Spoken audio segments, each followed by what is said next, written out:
Ndabasuje mu izina rya Yesu Kristo, ni Bosco ndagarutse. Turi kuri The Book TV, nakanya k'ikiganiro gitoya kitaza kwa kirekire ku musogongero w'igitabo nabemereye kubasomera nanone cya Yuval Noah Harari. Ni bitabo bitatu fet, ariko nahisemo bibiri, ikindi cyo ni ibintu bisanzwe dusanzwe tuzi. Iki gitabo rero nabemereye kuzakibasomera, gifite page 463. Ubwo rero mbere yuko mbaha umusogongero wacyo, reka tubanze dusenge. Mana, turagushimye, turaguhimbaje kuko waduhamagaye ukadushyira muri no murimo. Ni umurimo w'icyubahiro, ni umurimo tutari dukwiye kubera intege zacu n'ubuswa n'ubutamenyekana, ariko waraduhamagaye, uratwizera, udushinga no murimo muri ibi bihe bya nyuma. Turagusabye rero ngo uduhagarareho mu buryo bwose, uko Satani yashaka kudutera kose uduhagarareho, uhagarare kuri twe, ubwire ubwoko bwawe. Tubisabye mu izina rya Yesu Kristo, amen. Nkuko nababwiye, ni Bosco. Muri no minsi mujye munyihanganira ariko tuzakomeza tuvuge nkuko nababwiye, tuzakomeza tuvuge. Nizera ko ari ikibazo kizarangira, Satani agenda avanaho kimwe ashyiraho ikindi. Tugitangira yanteje amenyo arambabaza cyane, ariko byarakize. Hanyuma njya kuri ya ndwara, ndarwara ariko narakize. Ubu ngubu mfite akakayi, ntago namenya wenda ni sezo, ariko nta kibazo. Ubu ngubu turi ku murimo w'Imana. Uko tumeze kose, Bibiliya itubwira ko tugenda uko imbaraga zacu zingana. Nkuko rero nababwiye, nago ninjira mu bintu byinshi cyane. Reka manje suhuza abantu. Ndasuhuza abantu bari mu Rwanda, ndasuhuza abantu bari muri Burundi, bari muri Uganda, bari muri Repubulika Iharanira Demokarasi ya Kongo. Ndasuhuza abantu bari muri Kenya, muri Tanzania. Ndasuhuza abantu bari muri Mozambique, inshuti zanjye zihari, bari muri Zambia, ndetse n'abari muri Tanzania barahari. Banyandikiye ngo mbasuhuze. Inshuti zanjye ziri muri Tanzania by'umwihariko ndabasuhuje mu izina rya Yesu. Imana y'amahoro ibampera umugisha. Hari abantu bari muri Uganda banyandikiye bambwira ko ngomba kugenda basuhuza, nabo ndabasuhuje mu izina rya Yesu. Imana y'amahoro ibampere umugisha, kandi cyane cyane umugisha utagabanije mbasabiye nuko munsengera. Mwese mumpamagara mumbwira ko munsengera, ko munkunda. Ndanezerewe, ndagumya kubivuga ko aya mezi 3 ya nyuma y'imyaka yo muri imyaka yanjye, ndumva ari amezi meza cyane, kuko Imana yanshyize mu mwanya ngomba gukoramo. Kandi nakunze kubivuga kenshi ko ibihe by'umuntu, iminsi mikuru umuntu ari ibiri. Umunsi mukuru umuntu avukiyeho nubwo atawubona, n'umunsi mukuru asobanukiwe icyatumye avuka. Gihe cyatumye imvuka naragisobanukiwe, ni ugusoma, ni ukwandika no gusobanura ibyo mu minsi y'imperuka. Muri no minsi rero ngomba kubikora, niko kazi ndi gukora. Hari abandi bari gukora kandi kazi. Twese Imana yagiye itugabanya umurimo nkuko nabibabwiye. Buri wese ahahagaze ari kwakora neza, kandi Imana iri kudufasha. Mujye mudusengera. Ntabwo nongera gusubiramo amazina, ariko murabaza abantu bose bari gukora umurimo ukomeye muri ibi bihe bya nyuma, baburira abantu. Rero nkuko nababwiye, ntago naje muri iki kiganiro kugira ngo ntinde. Naje gutanga umusogongero w'iki gitabo cya Homo Deus, cyangwa se Homo Deus, une brève histoire du futur. Ubundi bintago biba, ariko yarabyanditse Homo Deus, une brève histoire du futur. Nuvuga ngo umuntu mana, umuntu ugomba kuba Imana, histoire y'incamake y'amateka y'igihe kizaza. Mbese ari kuduha urugendo rw'umuntu w'igihe kizaza agiye kugenda, kandi intego nuko agomba kuba Imana. Narababwiye ushize wa mugabo witwa Serge Mona, muri cya gitabo cye cya Nouvel Ordre Mondial, le gouvernement mondial de l'Antichrist, yavuze ko abantu bagiye bagenda bava mu ntera bajya mu yindi. Babanza kuba bemera Imana, nyuma bayivaho, bashaka noneho kwiyobora.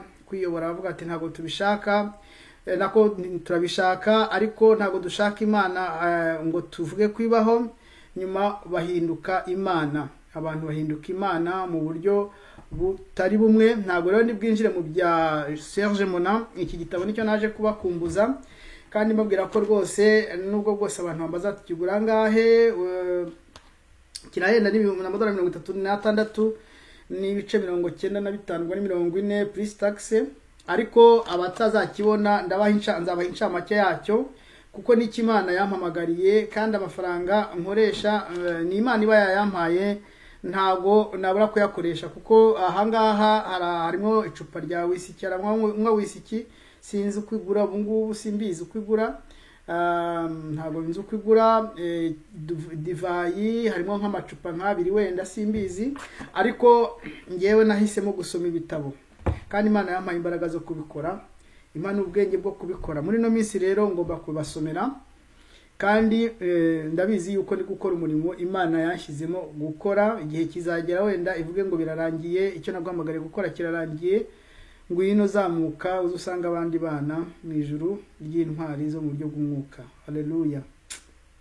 Nibagiye kuzana Bibiliya mba mbasomeye ariko ntago mbasomera, ndabivuga mu paraphrase aho gatoya kugira ngo ntaza gutinda. Uyu munsi rero nkuko nababwiye tugiye gusubiramo, tugiye kureba umusogongero w'iki gitabo. Iki gitabo turabanza turebe couverture yacyo, ni ibintu bitangaje cyane. Couverture yacyo iriho igikumwe murakireba, sinzi nimba kigaragara, ahangaha kiragaragara neza. Igikumwe kirimo akantu gatoya karimo imbere ngaka mwakabonye, aka ni agacipu, hakaba kandi rectangle gatukura kari hano kagenda kikonekta kuri ya chipu. Ibi bintu uyu mugabo yabishyize ahantu henshi kuri iki gitabo cye. Ibi bintu maze kugenda mbisobanukirwa, haba couverture y'ikinyamakuru, haba couverture y'igitabo, nta muntu upfa gushyiraho ikintu kidafite gisobanura. Hari iki gikumwe kirimo microchip, kirimo na rectangle gatukura gasobanura amaraso. Nanga icyo gikumwe kirimo, icyo gikumwe kiriho kiriho, yayishyize ahantu henshi cyane. Tubanze duhere kuri iki gikumwe. Murabizi ko buri umuntu agira igikumwe cye, buri muntu agira igikumwe cye. Niyo mpamvu kera bateraga igikumwe, udashoboye gusinya agatera igikumwe. Imana yagiye ikora ku buryo ikiremwa muntu kiba giteye gutyo.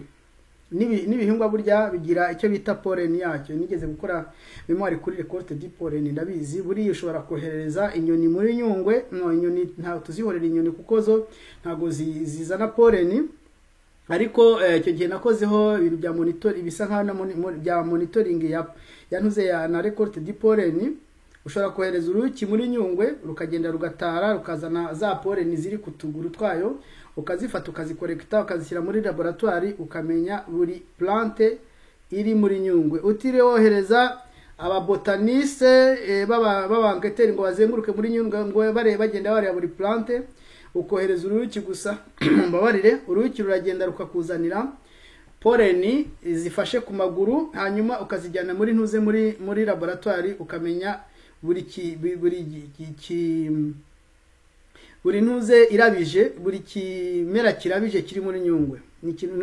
Ni uburyo bw'igitangaza cyane Imana yashyize mu bintu, haba ibihingwa haba abantu rero nabo bagira icyo bita ADN. Buri muntu agira ADN, ariko mu buryo bugaragara buri muntu agira igikumwe cye.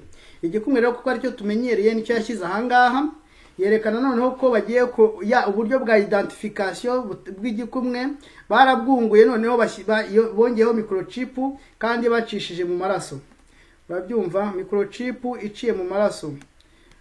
Mugomba kubitekerezaho. Hari igihe umuntu abategera ngo dutegereze izindi microchip cyangwa zizaza n'ibiki, ariko yabivuze inshuro nyinshi. Nanze kongera gushyiraho video ye kuko ntabwo ari ngombwa, ibintu yabivuze inshuro nyinshi cyane, ariko na hano ku gitabo nicyo bisobanura. Hariho igikumwe kiriho aka rectangle gatoya ngaka gatukura gasobanura amaraso, kirimo microchip ifite na circuit intégré igenda igakonekta no ku maraso.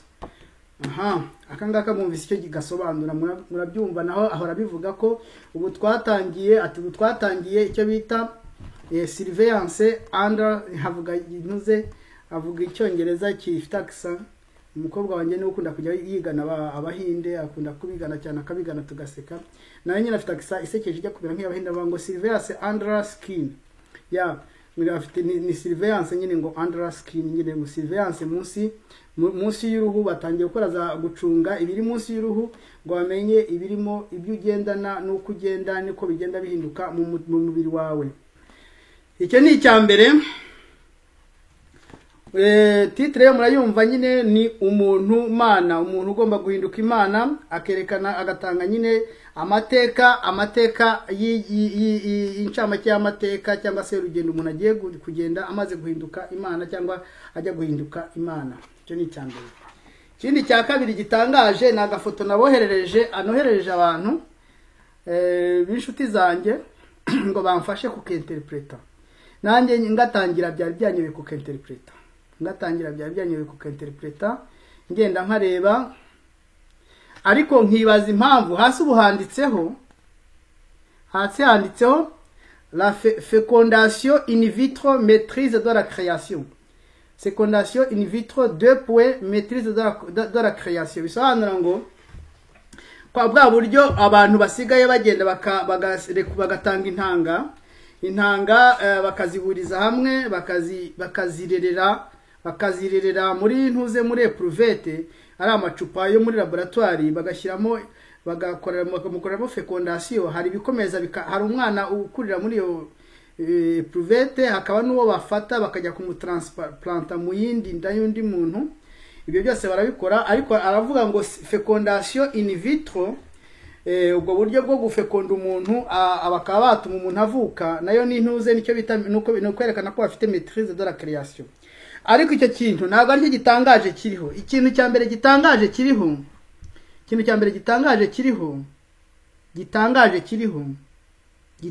kiriho nuko aka kantu gashushanya d'abord umwana, noneho hano hakaba ari urushinge serenge.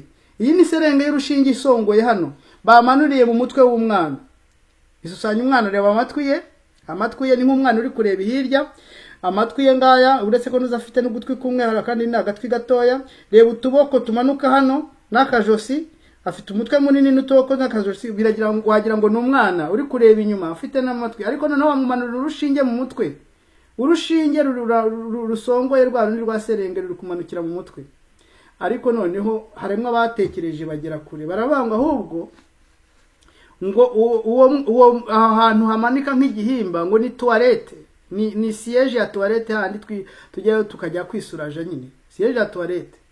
Ibi bintu cyo bisobanura ni ibiki? N'umutwe nawo ni umwenge wa toilette winjira. Ibintu cyo bisobanura ni ibiki? Yarangiza akandikaho ifraze yo kuvuga ngo barareyishishe hasi ngo fécondation in vitro, ngo fécondation in vitro ngo ni maîtrise de la création, kandi bakabikora mu buryo bwo kunyega abantu cyangwa kubaseka. Umuntu yabisobanura gute ibi bintu?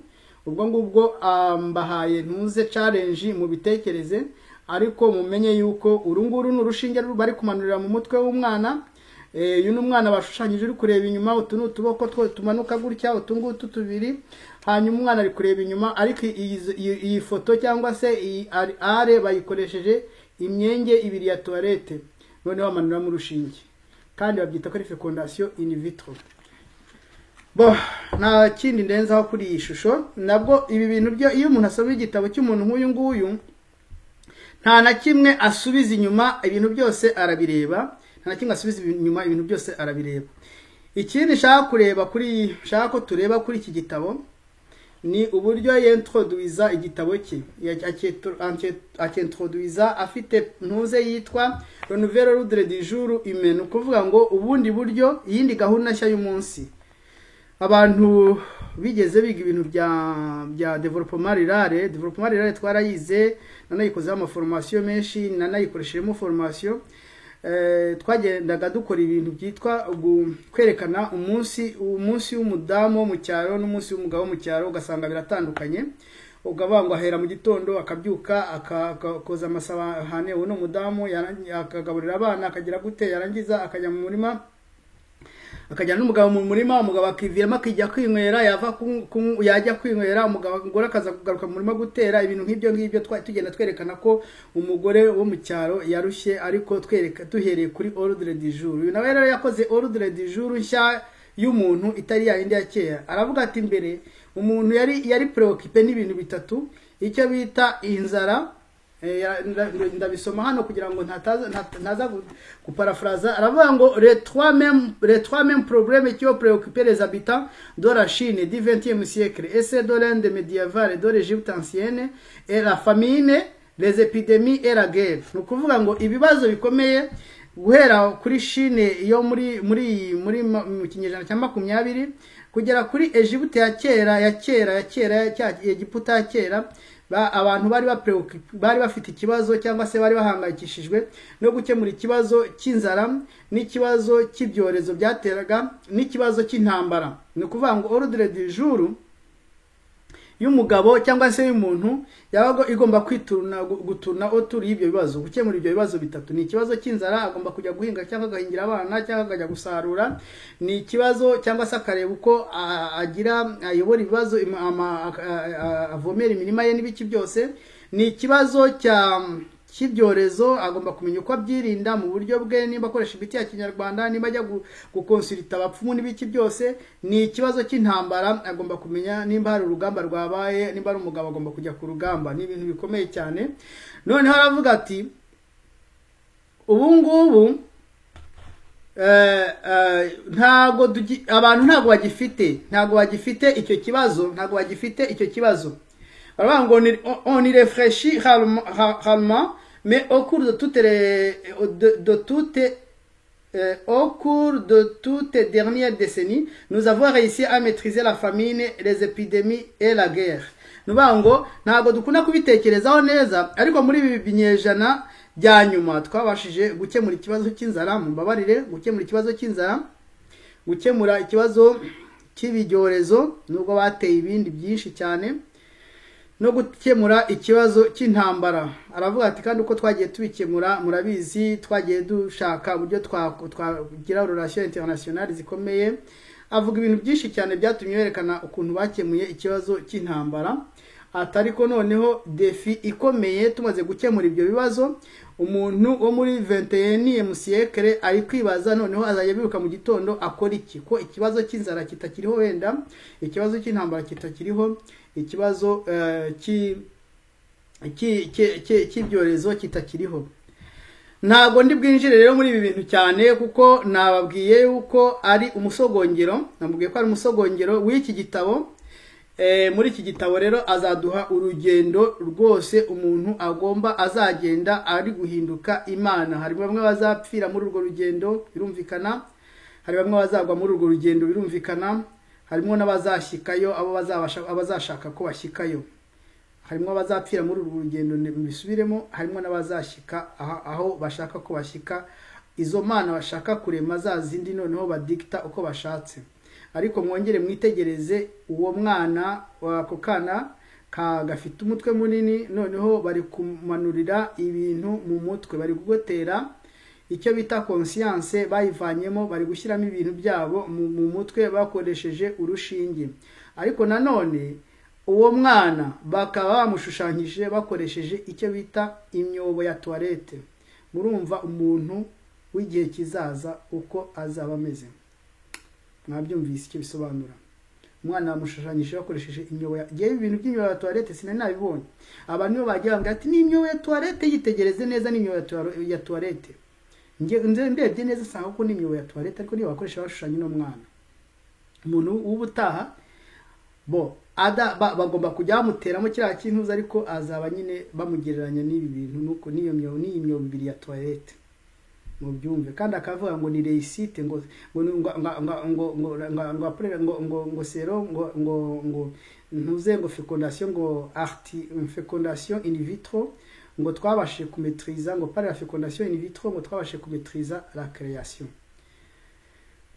Ntago mbizi ibi bintu bigenda biza, abantu ntibashe gusama bakajya gukoresha fécondation in vitro, ibintu ibivamo ibyo ari byo ntago mbizi. Ntago nabasha kubisobanura, ariko tumenye yuko ibi ngibi ariko abari guca amarenga babyita message subliminal cyangwa se ubutumwa bw'amarenga. ntago ndi butinde kuri iki kintu. Igitangaje ndi gusoma kino gitabo kuko nagisomye, natangiye kugisoma nijoro nka saa 7 z'ijoro, ngeze saa 10 ndahagarika numvaga naniwe kuko nashaka kugisoma nta mwana uri kuvuga. Nkangutse nabanza nagenda cyane itara rwose ndakicaraho ndasoma. Ikintu cyantangaje, Yuval Noah Harari muri iki gitabo yatatsemwo u Rwanda, yavuze ku Rwanda kandi abantu ntabwo babizi. Sinzi iki reka nze kuhasoma, ndeka mpabasomera ahantu yavuze ku Rwanda.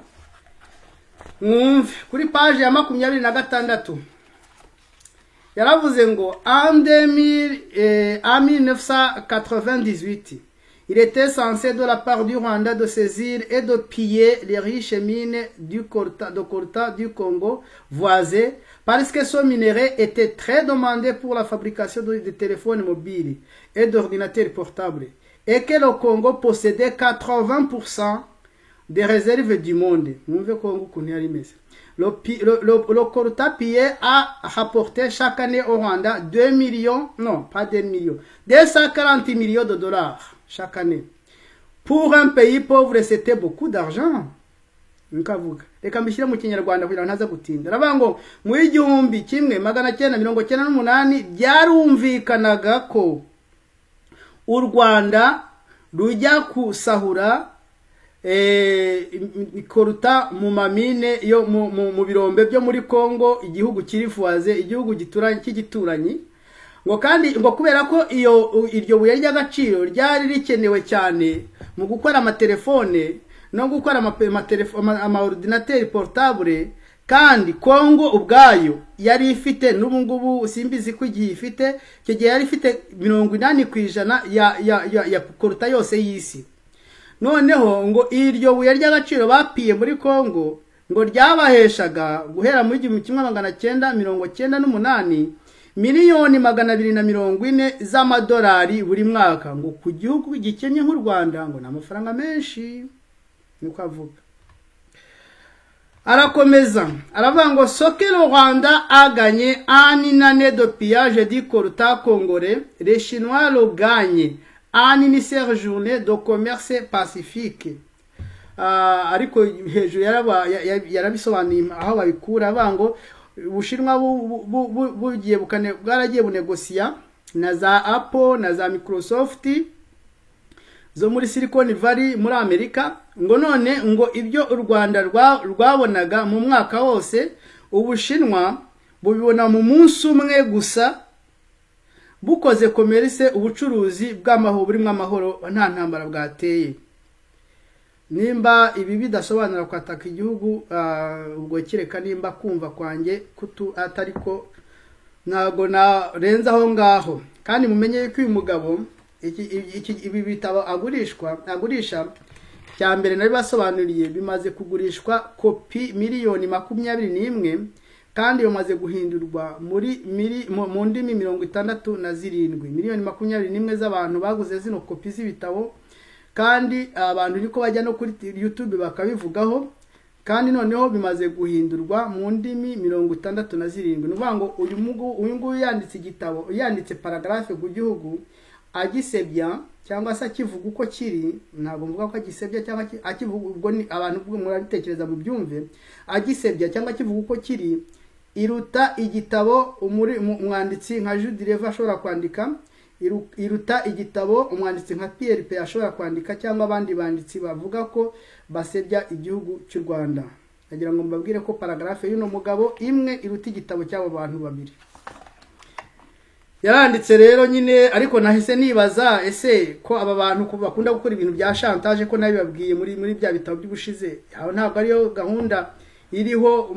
Situation iri mu Rwanda itandukanye niyo mu bindi bihugu bituranye, abantu bakaba bari kujera mu buryo bwa COVID mu buryo bwabo bwihariye, uburyo butangaje. Abantu bose bari kwibaza bati sibi ni ibiki, kuki ibindi bihugu bituje, kuki twebwe tutatuza nk'abandi, kuki ibindi bihugu byahagaritse, kuki twebwe tukiruka inyuma y'abantu, kuki ibindi bihugu byahagaritse, kuki twebwe bakitwirukaho bakituza amahoro. Byageza naho bajya babwira abapastor ngo bajye mu nsengero, barabana abantu batakiza gusenga bajye kubareba, abazima bataza gusenga, ariko nta yindi mpamvu no kugira ngo babafate nabo batere. ni ukuvuga ngo rero birashoboka yuko situation ya gestion ya covid mu Rwanda uko bimeze yaba ituruka kuri iki gitutu kivuye muri ibi bitabo n'ahandi hose tutazi. Reka two kwinjira muri ibi ngibi cyane. Iki gitabo ni igitabo gikomeye, nzabasobanurira. Nkunda kuvuga nti ça va chauffer, harimo ibintu byinshi cyane. Arahagera akavuga ati mu gihe cyashize twateranaga amabombe tukatwika imijyi, kandi tukakora uko dushoboye kose, tugakora intambara ikomeye, atari ku noneho tuzaba dushobora umuntu utaha ashobora kwicara iwe muri ordinateri agakora bombe logique akayohereza muri systeme yawe, kuko ibintu byose n'umuriro n'amaferuje n'amazi bisigaye birekurwa hakoresheje ordinateri.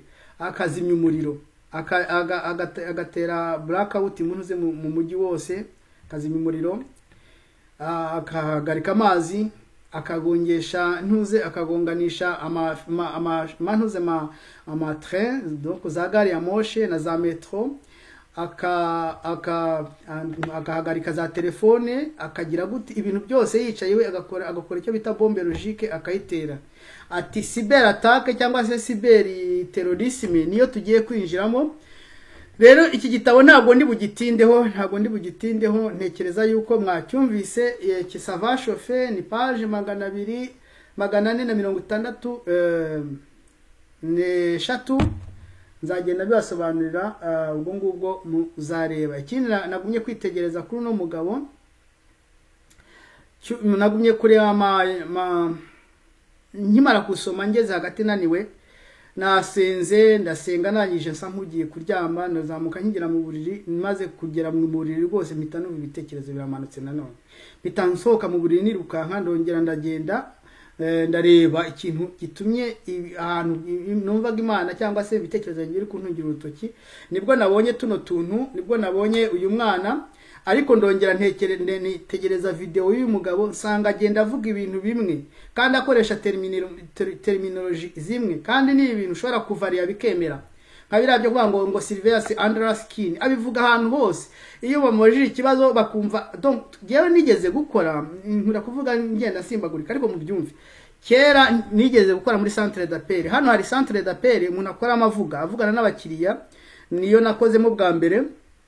Nyuma nza kujya muri centre d'appel ijera ibintu by'amakarite de credit n'amakarite ya banque. Izo centre d'appel zijera ibintu by'amakarite de credit n'amakarite ya banque ho ntuvuga, ho baguha amakode ya ordinateur, baguha amakode ya ordinateur, baranza akayakwigisha ukayafata mu mutwe, ko ntabwo ugomba kureba ngo ndamusubiza iki. Barayakwigisha ukabanza ukayafata mu mutwe ya makode ya ordinateur.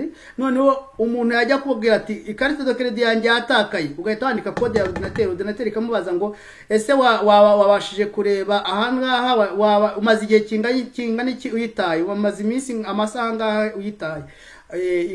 Akongera akagusubiza, ukumva ikibazo agusubije, ukumva ugahita mu mutwe wawe ukaraga, ukumva kode bijyanye n'ikindi kibazo ugiye kumubaza, ukahita ukanda ya kode. Ordinateur ikongera ikamubaza ati ese washakiye hana ukongera ukamubaza, ordinateur ikamubaza ese wayiblokesheje, wayihamagara wayiblokesha, ibintu nk'ibyo byose. Noneho ukajya ukoresha ordinateur umusubiza wavugisha akanwa. Hari ubasha no kukuvumbura akavuga ngo est-ce que je suis en train de parler avec un ordinateur ou je suis en train de parler à un humain? Ese ndi kuvugana n'umuntu cyangwa ndi kuvugana na ordinateur? Akenshi je narahageraga ngacanganyukirwa, ese mbeshye mvuge ko ndi umuntu cyangwa mvuge ko ndi ordinateur, mvuge ko ndi umuntu cyangwa. Nagezeho ndanasezera akazi, ntabwo ntamazemo amezi 2 nahise ntaha. Abahinde bo baragashoboraga cyane, nahita kubeshya ati ni umuntu kandi ari ordinateur ari kuvugana nawe. Kandi noneho yakuvumbura neza ukaba urapfu, ubwo birarangiye. Iyo ntuzi ukaba ya peri kabe yikati aho ngaho akagutuka, ubundi bikarangira.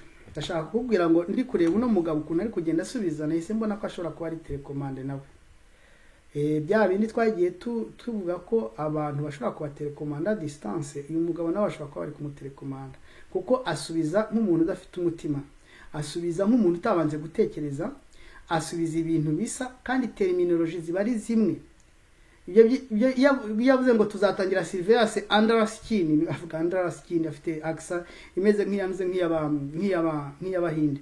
surveillance under skin ni surveillance, ushobora kuvuga ngo internal surveillance cyangwa niba ari surveillance, niba ari surveillance interne, wakavuga ngo surveillance under skin, buri gihe surveillance under skin, aho bageze batese bigeze ati tuzatangira surveillance under skin.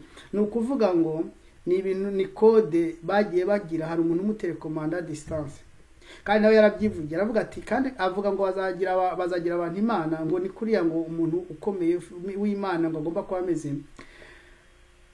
We yarabyivugiye ngo nawe afite abantu bamufasha, toute une équipe imufasha, ngo abantu batekereza ko abikora wenyine, ngo ariko ngo afite toute une équipe imufasha, we bakamuprogramira mu voyage, ubundi yahagera bagatangira kumuterekomanda. Ibi bintu byo guterekomanda abantu mwiye mugira ngo ni ibintu byoroshye.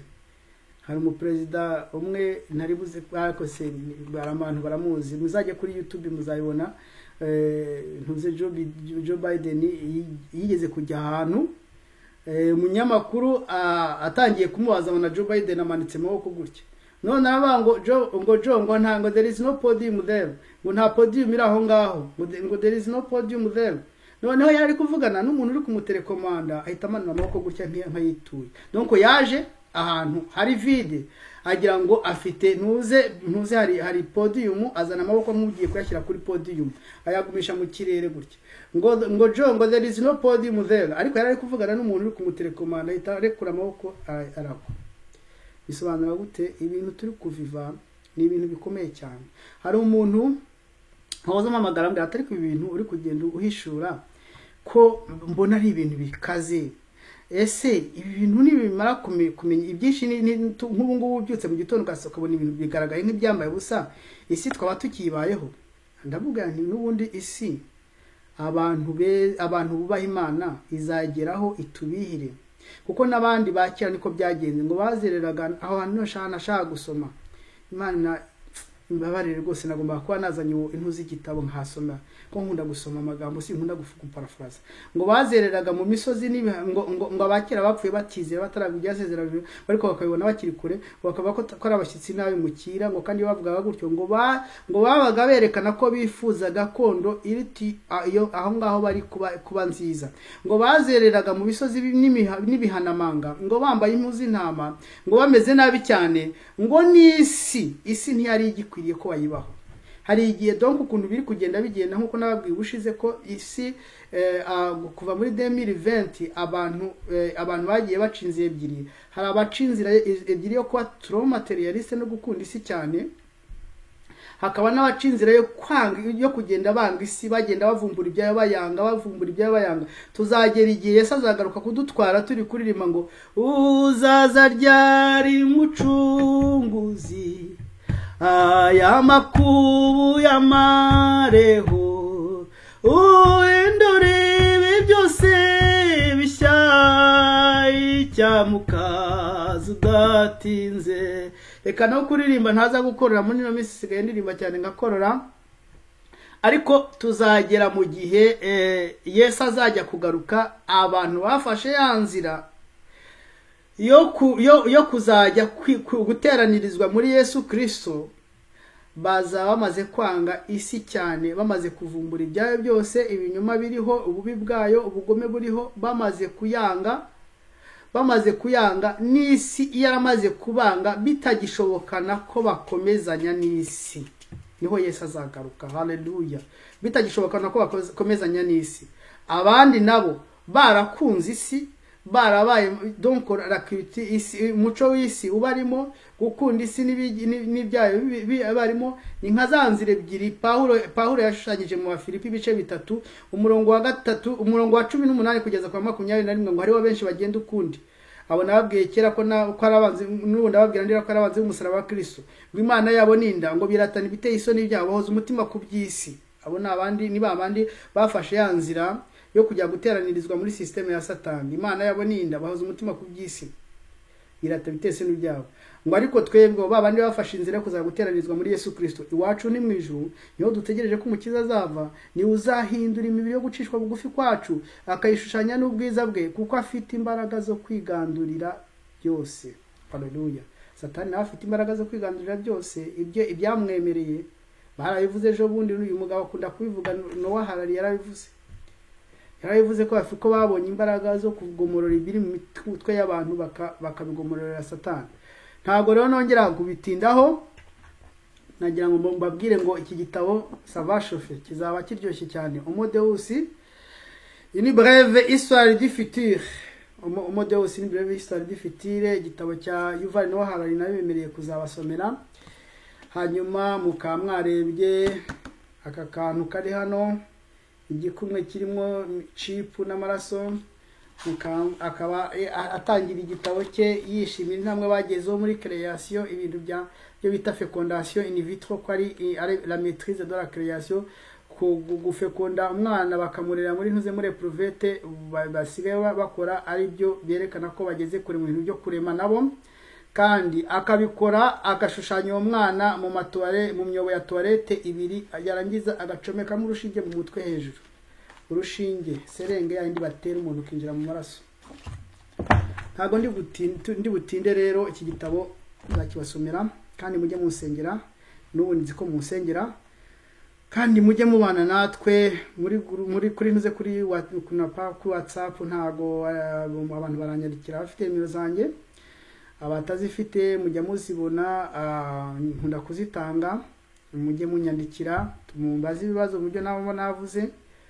Hanyuma reka n'ubu nzisubiremo, wenda ndabona abantu bafite ibibazo bazambaza. Ni guteranya rimwe 514 826 97 06, guteranya rimwe 514 514 826 97 06. Bo ufite ikibazo azajya mbaza, kandi ndashaka abantu benshi bansengera, nkeneye abansengera cyane, ababana nanjye bakaza kuri YouTube bagatanga ibitekerezo, bakerekana ko bari kumwe natwe, bakatugira inama, abaca mu kare bakatugira inama.